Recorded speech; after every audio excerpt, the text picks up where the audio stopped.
E agora nós vamos chamar o Dr. Marco Antônio Chiea, que é o diretor científico da Abrela, o médico responsável pelo ambulatório de doenças do neurônio motor da Unifesp e o médico neurologista da Prefeitura de São Caetano.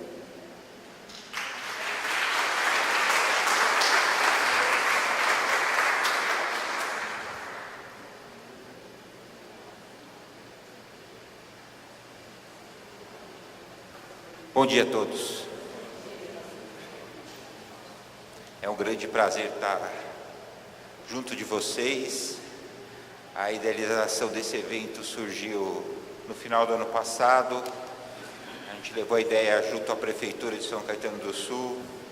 Eu sou filho da terra, dessa cidade. E prontamente eu fui acolhido pela nossa secretária de saúde, doutora Regina Maura. E junto com a Raquel e o pessoal da organização, o pessoal da imprensa, a gente começou a idealizar esse evento que tem um fim comum principal, tem um objetivo principal, que é divulgar e ampliar o conhecimento sobre essa doença, esclerose lateral amiotrófica. Mas, na verdade, a minha aula passar um pouco sobre o aprendizado, sobre o diagnóstico, que é tão importante ser precoce nessa doença, que é uma doença que até hoje a gente não tem cura. Mas a gente pode tratar a doença do neurônio motor. A gente pode ter uma evolução diferente na doença do neurônio motor. E é isso que eu quero mostrar para vocês. E muitas vezes, quando a gente passa no neurologista, quando a gente tem um sintoma do que a gente chama de doença do neurônio motor, nós temos o diagnóstico de esclerose lateral amiotrófica. E eu estou aqui para mostrar para vocês que isso pode ser diferente, que o questionamento pode ser diferente perante o médico de vocês. Então vamos aprender um pouquinho, vamos tentar entender. A célula em questão que leva à esclerose lateral amiotrófica e outras doenças do neurônio motor, é o neurônio motor, essa célula que está na parte anterior aqui do cérebro, do córtex motor. Ela se estende por toda a parte anterior da medula, através de um trato chamado trato córtico-espinhal, passa por uma região entre o cérebro e a medula chamado bulbo, e na medula, na parte anterior da medula, ela faz uma conexão, e na região bulbar também faz uma conexão, emitindo um segundo neurônio que vai até o músculo, efetuando o comando motor. Então toda essa região, desde a parte anterior do cérebro, conexão no bulbo, medula, até esse relé secundário até o nosso músculo, nós podemos ter uma doença do neurônio motor. A esclerose lateral amiotrófica, sem dúvida, é a doença mais comum que acomete essa célula doença do neurônio motor. É uma doença que acomete os dois neurônios, tanto aquele que parte do córtex, como aquele que faz o relé da medula, sai da medula. Ela é dita esporádica, quando nós não temos uma definição familiar, ou não temos uma definição genética do caso. Ela tem uma prevalência que varia entre 2 e 7 mil por 100 mil habitantes. E ela é mais comum em homens do que mulheres. A idade entre 45 e 65 anos é a mais comum. E tem uma distribuição global. O número de casos novos por 100 mil habitantes gira em torno anualmente de 1 a 2. O diagnóstico, como existe uma desinformação, e essa é uma estatística mundial, é uma estatística japonesa, na forma apendicular, normalmente 13,7 meses do primeiro sintoma até o diagnóstico. Na forma bulbar, os sintomas são mais proeminentes, nós começamos a ter disartria, quer dizer, dificuldade de falar, dificuldade de engolir, em torno de 9,8 meses. Veja só que é um pouco difícil fazer o diagnóstico precoce dessa doença. E aqui é uma média de idade. Dá para a gente observar que mulheres que têm o início da doença, na dificuldade de deglutição, na alteração da fala, a idade é mais tardia. Homens que têm a forma espinhal, no início começa pelo braço, ou a doença começa a ter o sintoma pela perna, tem uma idade, a prevalência mais comum gira em torno dos 65 ou 75. Então, as formas diferentes de acometimento da doença do neurônio motor, ou da esclerose lateral amiotrófica, variam com o tipo clínico que ela se apresenta. E quando a gente falou aqui de neurônio, o neurônio motor central e o neurônio motor periférico, ou o segundo neurônio, ou o primeiro neurônio, o neurônio motor superior, ele dá uns sintomas claros, que podem alertar para o diagnóstico. O primeiro sintoma, os sintomas do neurônio motor superior são perda da destreza do movimento, aumento dos reflexos, aumento do tônus, fica duro a perna, o braço fica duro, os reflexos aumentam, que a gente chama de hiperreflexia, e a tonicidade aumentada a gente chama de espasticidade. Nós podemos apresentar um choro e um riso incontrolável, uma incontinência, uma dificuldade de segurar o choro e o riso. E quando temos um neurônio motor inferior, nós podemos ter flacidez, fraqueza, fasciculações e atrofia. Existem algumas pistas principais, principalmente relacionadas à esclerose lateral amiotrófica. Atrofia do primeiro interósseo, essa região aqui junto ao dedão, atrofia dessa região, é um sintoma bem característico da doença do neurônio motor. Atrofia da língua, é um sinal bem característico de doença do neurônio motor. E quando a gente tem uma dificuldade, por exemplo, de dorsofletir o pé com fraqueza na região lombar. São sinais característicos da doença do neurônio motor. Fasciculações, aquela sensação do corpo, da carne pular. Eu estou com a carne pulando, eu estou fasciculando, meu corpinho está fasciculando. Nossa, doutor, eu estou com esclerose lateral amiotrófica, meu corpo vai degenerar. Nem sempre é assim. A fasciculação é um sinal importante, desde que ela seja acompanhada por sintomas de atrofia neurogênica ou perda de força motora sequencialmente. Aí a fasciculação é valorizada. Situações de estresse, situação de muito frio, alterações de temperatura, nós podemos fascicular e não ser doença, é o que acontece na maioria dos casos. Mas a fasciculação é um sintoma significativo. Outro sintoma que é muito comum, quando o neurônio motor está doente, nós podemos exibir fadiga motora. Muitos pacientes sentem isso, vão fazer qualquer tipo de exercício físico a mais e o corpo fadiga, cansa. É um sinal precoce de doença do neurônio motor. E quando nós temos isso, o que vale a pena para fechar o diagnóstico, nós fazemos um exame, que é aquele exame de agulhinha, e que nós vemos se acontece a degeneração, que nós chamamos de eletroneuromiografia. A eletroneuromiografia não dá o diagnóstico de doença do neurônio motor, nem de esclerose lateral amiotrófica. Ela confirma que o neurônio motor está doente, que o neurônio motor inferior está doente, e exclui outras possibilidades. Existem critérios muito bem determinados para a eletromiografia confirmar o diagnóstico de esclerose lateral amiotrófica e de doença do neurônio motor. A eletromiografia tem que ser feita dos 4 membros, o segmento bulbar tem que ser testada em 3 regiões, em cada segmento, normalmente uma eletromiografia que dura pelo menos 1 hora, 1h30 e bem feita. E aí, para a gente estabelecer um diagnóstico de esclerose lateral amiotrófica, como eu disse, nós temos que ter confirmação de envolvimento dos 2 neurônios. Às vezes o neurônio motor inferior, com sinais de fraqueza, atonia, hiporreflexia, que a eletroneuromiografia vai me confirmar o sinal. Então, eu tenho uma lesão do neurônio motor inferior. Só que muitas vezes eu não acho aquele reflexo aumentado, eu não acho a espasticidade. E aí eu não confirmo o diagnóstico. Falo, doutor, eu só tenho uma lesão no neurônio motor inferior. Como que eu faço? E existem métodos para ajudar a gente no diagnóstico, confirmar ou excluir o diagnóstico. Um deles é esse, e muito importante para a gente, que é a ressonância magnética de crânio. A ressonância magnética de crânio, com essa alteração, por exemplo, aqui no córtex motor, alteração no núcleo central, ela mostra uma esclerose, ela mostra uma alteração de coloração do trato espinhal, aquele trato que sai do córtex motor. Isso confirma o diagnóstico de doença do neurônio motor superior. Ter uma doença do neurônio motor superior e inferior, fechamos o diagnóstico para a esclerose lateral amiotrófica.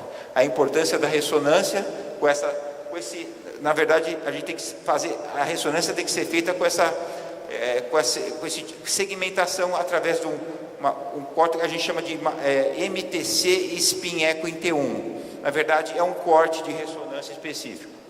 Aqui vemos a alteração do trato motor, aqui é um cérebro normal e aqui o trato motor bem alterado, mostrando a degeneração desse trato. Poderia ser muito fácil se ficasse por aí. Como a Adriana até comentou na outra palestra dela, pacientes mais ou menos de uns 10 anos para cá, nós começamos a observar que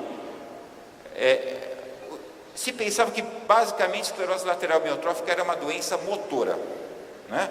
O paciente tinha uma alteração motora, a gente fazia uma eletroneuromiografia, a ressonância nos ajudava para fazer o diagnóstico e simplesmente você está com o diagnóstico de uma doença do neurônio motor, um tipo clínico diferente ou um outro tipo clínico diferente, e nós fechamos o diagnóstico. Só que começaram a surgir alguns questionamentos. Os pacientes começaram a vir com alterações cognitivas, e dentre eles 5 a 10% com demência frontotemporal clara, um quadro parecido com doença de Alzheimer.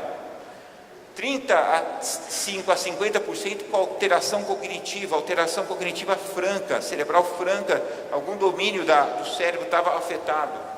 E sintomas depressivos, mais ou menos nessa mesma linha. E algumas ressonâncias começaram a ser observadas e a pessoa tinha uma atrofia na região temporal, que é o córtex motor, semelhante a uma demência frontotemporal. E aí eu pensava, opa, não podemos ter duas doenças. Na verdade, existe uma correlação de demência com esclerose lateral amiotrófica com doença do neurônio motor. O diagnóstico começava a ficar mais difícil. E aí temos um outro caso aqui que mostra também esse tipo de atrofia temporal correlacionando com o próprio diagnóstico. E aí, uma estatística que a gente pode observar que 47% dos pacientes estavam livres dessa alteração. Só que a outra metade dos pacientes tinham alteração na função executiva, 14% dos pacientes tinham uma demência frontotemporal clara e outros pacientes tinham alteração na outro domínio de linguagem. Opa, tem alguma coisa a mais do que só a esclerose lateral amiotrófica, e a esclerose lateral amiotrófica é algo mais do que só uma doença. E aí, a biologia molecular, a genética começou a nos ajudar muito. Porque nós começamos a estudar os casos familiares. Uma porcentagem menor de casos facilita muito a gente entender o que está acontecendo dentro do neurônio motor. E começamos a encontrar mutações importantes que começaram a explicar as causas da esclerose lateral amiotrófica.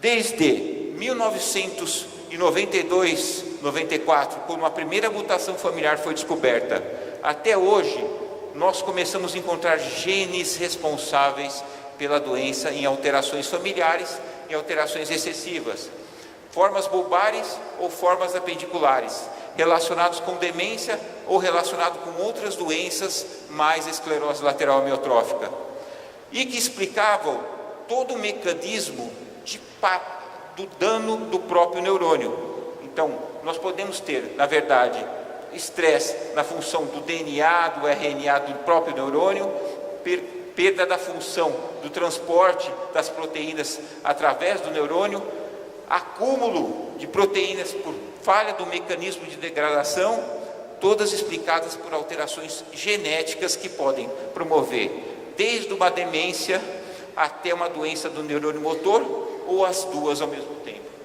E aqui é um degradê. Aqui a mutação mais frequente de ela, da forma familiar C9orf, ela pode promover a própria esclerose lateral amiotrófica com demência frontotemporal.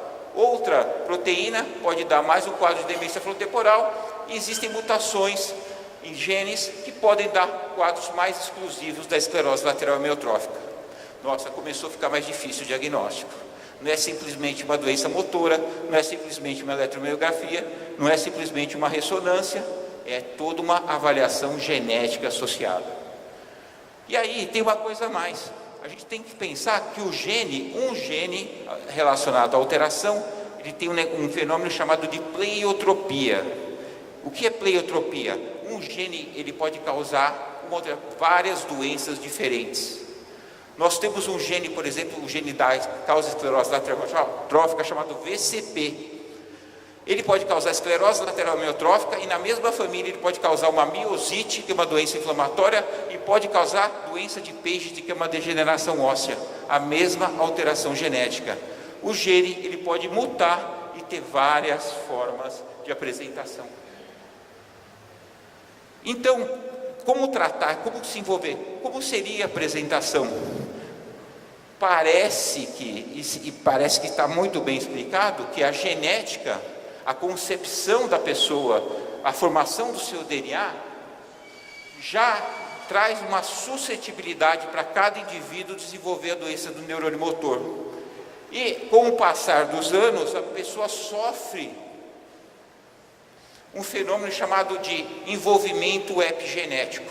Fatores ambientais podem corroborar para o desenvolvimento da doença ou podem até proteger em algum fator.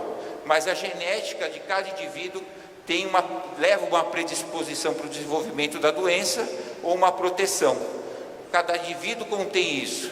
Isso é transmissível? Você herdou? Quando existe uma herança autossômica dominante, por exemplo, nós herdamos, mas isso pode ser decorrente de uma mutação nova, pode ser um gene novo. E aí, depois de um tempo, a gente acaba desenvolvendo a doença do neurônio motor. Porque esses fatores que acontecem durante a vida, então a doença não tem só a genética envolvida, existem os fatores epigenéticos. Então, o que é fator pró-oxidativo ou antioxidativo, por exemplo, na doença? A gente sabe que o tipo de ocupação, trauma, fator genético, psicossocial, alteração na função mitocondrial leva mais à evolução da doença negativamente. E outros fatores antioxidantes, uma função normal da célula, a redução de ácidos nítricos, a redução do metabolismo oxidativo exagerado protege a doença. Os fatores externos, internos e especificamente a exposição externa, eles colaboram para um fenômeno que a gente chama de expossomo. Ano passado, em 2015, no último Congresso Mundial da Esclerose Lateral Amiotrófica, um grupo europeu, em estudo de mais ou menos 7.000 pessoas, fomentaram a pesquisa e o estudo sobre ciência do expossomo. Os fatores externos, sejam a exposição a substâncias tóxicas, tipo de ocupação, tipo de profissão, qualquer hábito que a gente tenha, atividade física moderada, todos esses, ou exagerada, que pode causar um pouco mais de alteração, ou traumatizar mais o neurônio, podem provocar microalterações que são levadas para a superfície de dentro da célula do neurônio motor, alterando o funcionamento das proteínas intracelulares, levando à doença. Então, o meio externo influi diretamente dentro da doença. Se o fator genético é predisponente de cada indivíduo e não se manifestou, ele pode se manifestar pela suscetibilidade do meio externo. Entre eles, excesso de atividade física, trabalhador do campo que trabalha com esforço, trabalhador braçal, trabalhador de construção civil. Entre as profissões, a gente tem mercado corporativo, estresse, bancários, trabalhadores com metal pesado, uma leve predisposição a quem usa agrotóxico e principalmente o fator que é determinado, que é o tabagismo.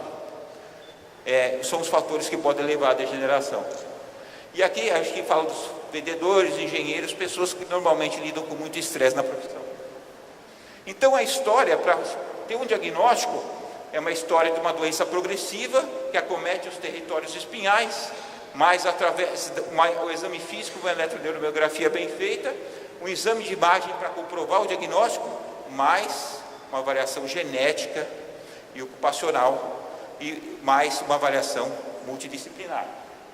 E aí nós temos subtipos clássicos clínicos de doenças do neurônio motor. Por exemplo, a doença do neurônio motor clássica, que sobrevida média de 3 a 5 anos que se falam, que o envolvimento é sempre radicular, lombar ou espinhal, cervical. Nós temos a paralisia bulbar progressiva, tanto tem a forma central e a forma periférica, que envolve principalmente a disartria e a disfonia.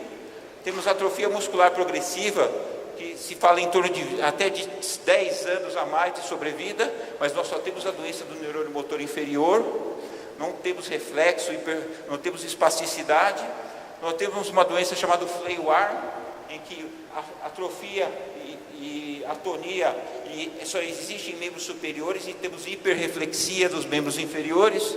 Do mesmo modo, ao contrário, nós temos o Fley-Leg, que a flacidez e a atrofia está nos membros inferiores, e uma atrofia monomérica em que só um membro é acometido e a doença para. A esclerose lateral primária, em que só temos espasticidade e falta de destreza, só lesão do neurônio motor superior, e as doenças relacionadas aos quadros demenciais. O médico tem que identificar todos os tipos, além das outras formas que podem estar relacionadas à genética. Esse aqui é um símbolo, que é a árvore da vida.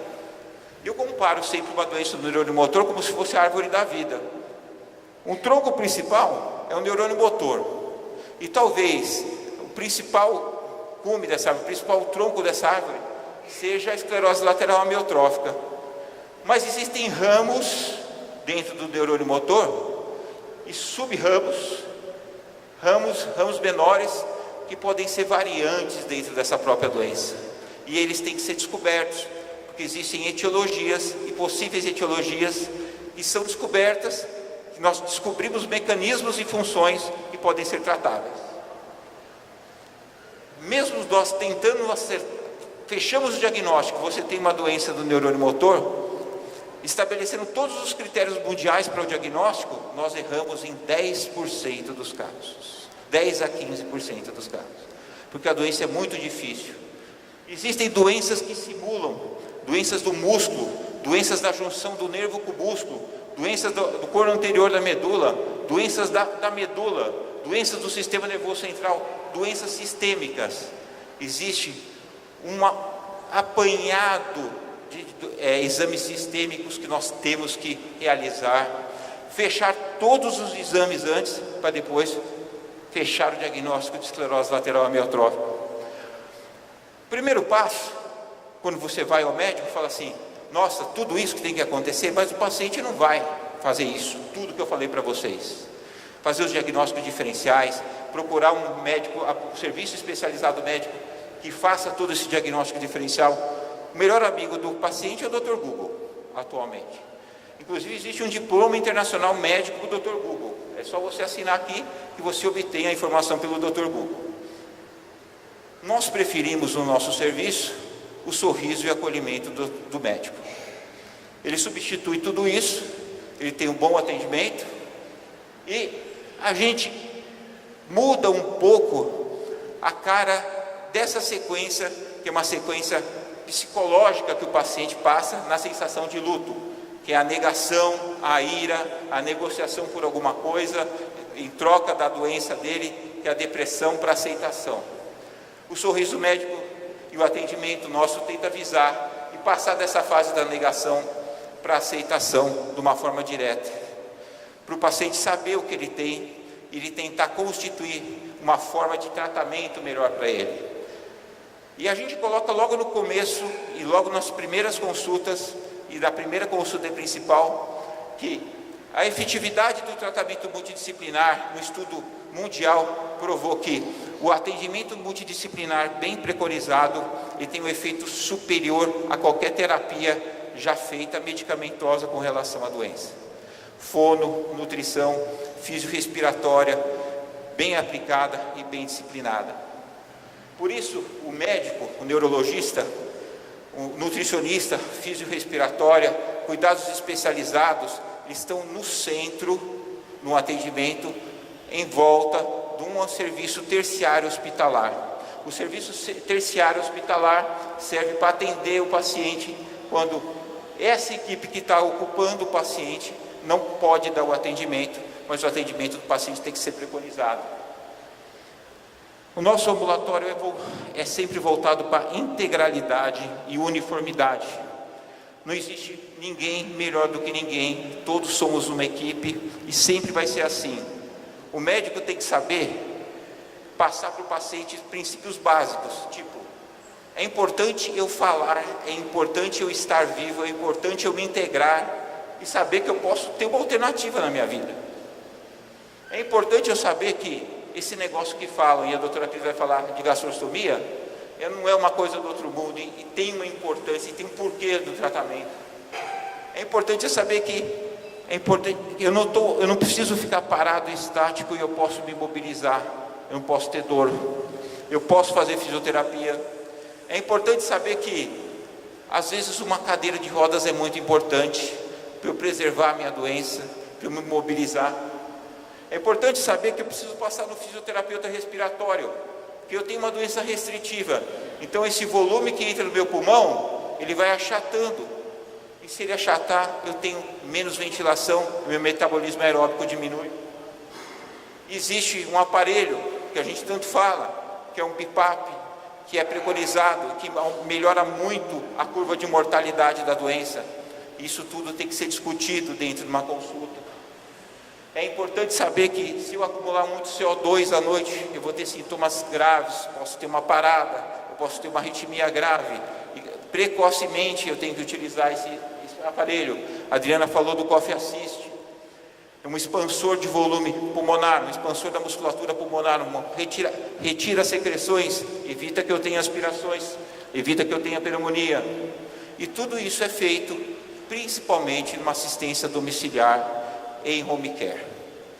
O home care é preconizado a assistência ao paciente, evita fadiga, evita alterações, evita infecções do ambiente hospitalar e dá um auxílio ao paciente. O paciente é livre, você vê que o paciente aqui não parou de fumar mesmo indo para o home care, continuou desenvolvendo. Existem home cares adaptados ao paciente, que tem a comunicação aqui, meio comunicação de Tobin, um Coffee Assist, bem adaptado para o paciente se incluindo na vida e tentando fazer o que ele pode. A espiritualidade faz parte do tratamento, o poder se encontrar junto com o seu interior e ter a razão de viver junto com essa espiritualidade, ajuda no tratamento. Nós focamos isso dentro do nosso ambulatório e tentamos passar isso. Mas o que faz mais diferença, são 3 coisas básicas que a gente encontra nos pacientes: resiliência, esperança, perseveração. Isso leva a uma coisa que a gente chama das potencialidades do ser humano, ou a potencialidade do ser humano. Um exemplo para vocês é Stephen Hawking. Quantos anos de doença? Basicamente 50 anos ou mais de doença.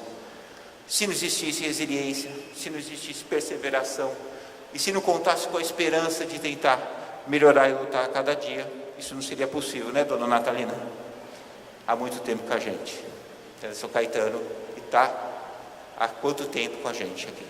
Desde que eu me conheço por neurologista que faço neuromuscular, a dona Natalina está comigo. Né, dona Natalina? Isso a gente tem que suplantar uma doença que tem um impacto psicológico maior do que todas as outras. E tem como a gente conseguir isso. Eu agradeço o setor de doenças neuromusculares. Essa é a nossa casinha. Eu agradeço a Prefeitura de São Caetano. E eu agradeço vocês, pacientes e todos os meus amigos. Obrigado.